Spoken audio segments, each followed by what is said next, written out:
අපේ රටේ දේශපාලන මොකද්ද?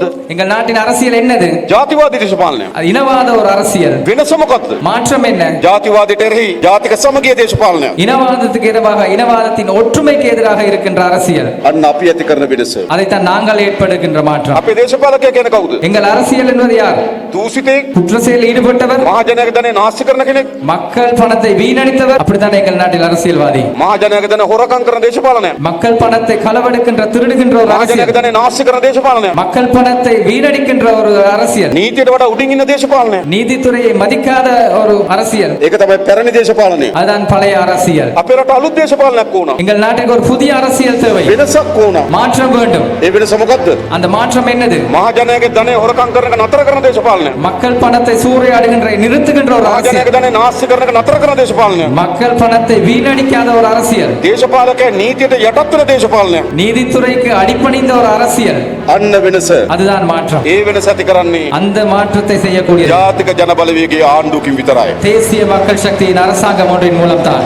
මොකද තියෙන දේශපාලනය? இப்ப இருக்கின்ற அரசியல் என்னது? වංචනිකයන් ආරක්ෂා කරන දේශපාලනය. குற்றவாளிகளை பாதுகாக்கின்ற அரசியல். එහෙම දේශපාලනයක් නෙවෙයිද? அப்படியான ஒரு அரசியல் அல்லவா இது? දැන් බලන්නකෝ. இப்ப பாருங்க, ඔබට මතකයි පෞගේ ජනාධිපති ඡන්දෙදී உங்களுக்கு ஞாபகம் இருக்கும் கடந்த ஜனாதிபதி தேர்தலிலே මහින්දානන්ද අලුත්ගමගේ කෑ ගාලා කිව්වා. மஹிந்தானந்த அலுத்கமையை உரத்து சொன்னார். එයාට නිින්ද යන්නේ නැහැ කිව්වා රනිල් වික්‍රමසිංහ හිරිය දානකම්. ரணில் விக்ரமசிங்க சிறையில் அனுப்ப வரைக்கும் தனக்கு நித்திரை வராது என்று குறிப்பிட்டார். நேற்று රනිල් වික්‍රමසිංහ දිනවන්න ඕන කියලා ප්‍රෙස් කොන්ෆරන්ස් එක මාධ්‍ය සාකච්ඡාවක් තියෙනවා. நேற்று ஊடகங்களுக்கு குறிப்பிடுகின்றார் ரணில் விக்ரமசிங்க வெற்றி பெற செய்ய வேண்டும் என்று. පෙරුනේ උඩ කෑල්ල විතරයි යට කෑල්ල කොහොමද දන්නේ? மேல் துண்டு மாத்திரமே தெரிந்தது, கீழ் துண்டு என்னவென்று தெரியாது. அப்படி செய்ய முடியுமா? මම ඔබගේ මොන දේශපාලනද මේක? இது என்ன அரசியல் இது? අනුමත කරනද මේ දේශපාලනය? இதை நீங்கள் අனுமதிக்கின்றீர்களா? 2019 ඡන්දෙට අවිල කියනවා 2010 ஆண்டு அரசியலுக்கு வந்து රනිල් රහබැංක හොරකම් කරා. ரணில் மத்திய வங்கியை கொள்ளையிட்டார். රනිල් දඬුවම් දෙන ඡන්ද දෙන්න කියනවා. ரணிலுக்கு திரையில் அடைப்பதற்கு வாக்குதாரங்கள் என்று 2024 අවිල කියනවා 2024 வந்து අර கூறுகிறார் රනිල් දිනවන්න කියලා. ரணிலை வெற்றி பெற செய்ய வேண்டும் என்று. ඉතින් නේද යට කෑල්ල කොහොමද? හිතන්න ඔබ இதன் கீழ் துண்டு எவ்வாறாக இருக்கும்? நீங்களே சிந்தித்து பாருங்கள். ඇන්දිවත සහිතව එහෙම දේශපාලනයක් කරන්න පුළුවන්. இப்படி ஒரு அரசியலை செய்ய முடியுமா? ඔබ සමාජිකවට ගෙදර ගිහිල්ලා කියන කැන්වසිංගිලා කියන්න පුළුවන්ද? ගියසරේ ගෙදර ගිහිල්ලා කිව්වා රනිල් පරද්ද කරන්න ඕන හිරිය දාන්න කියලා. நீங்கள் உங்களுக்கு கேன்வாசிங் போயிட்டு சொல்ல முடியுமா? நீங்கள் இந்த முறை போயிட்டு ரணிலை வெற்றி பெற செய்ய வேண்டும். මේසරේ යාම ගෙදරකට ගිහිල්ලා කියනවා රනිල් දිනවන්න ඕන කියලා. அவரே இம்முறை சென்று ரணிலை வெற்றி பெற வேண்டும் என்று சொல்கின்றார். என்ன இந்த அரசியல்? නතර කරන්න ඕනේ නැද්ද?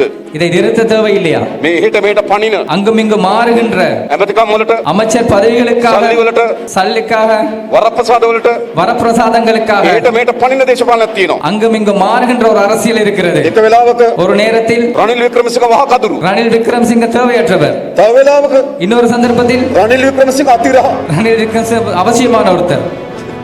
ඉස්සලා වහ කදුරු දැන් අතිරහ.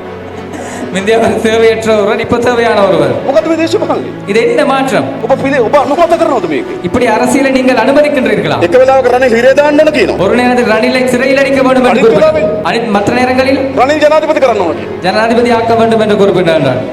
அருவருப்பான ஒரு அரசியல் அல்லவா? දාන්න මාන්න වලට அங்க வரப்பிரசாதங்களுக்கு, වරප්‍රසාද වලට வரப்பிரசாதங்களுக்காக, සල්ලි වලට காசுக்காக, තනතුරු වලට பதவிகளுக்காக නේද? ඊට මේට පණින දේශපාලනය. அங்கும் இங்கு மாறுகின்ற அரசியல். වෙනස් කරන්න ඕනේ නැද්ද මේ දේශපාලනය? இதை மாற்ற தேவையில்லையா? අන්න ඇති කරන වෙනස. அன்று நாங்கள் மாற்ற வேண்டிய மாற்றம். ඒ වෙනස ඇති කරන්න කවුද? அதை செய்யக்கூடியது யார்? ජාතික ජනබලවේගයේ ආණ්ඩුවක් විතරයි මතක தேசிய තබන්න. மக்கள் சக்தியின் அரசாங்கத்தினுடன் மூலம் மட்டும்தான்.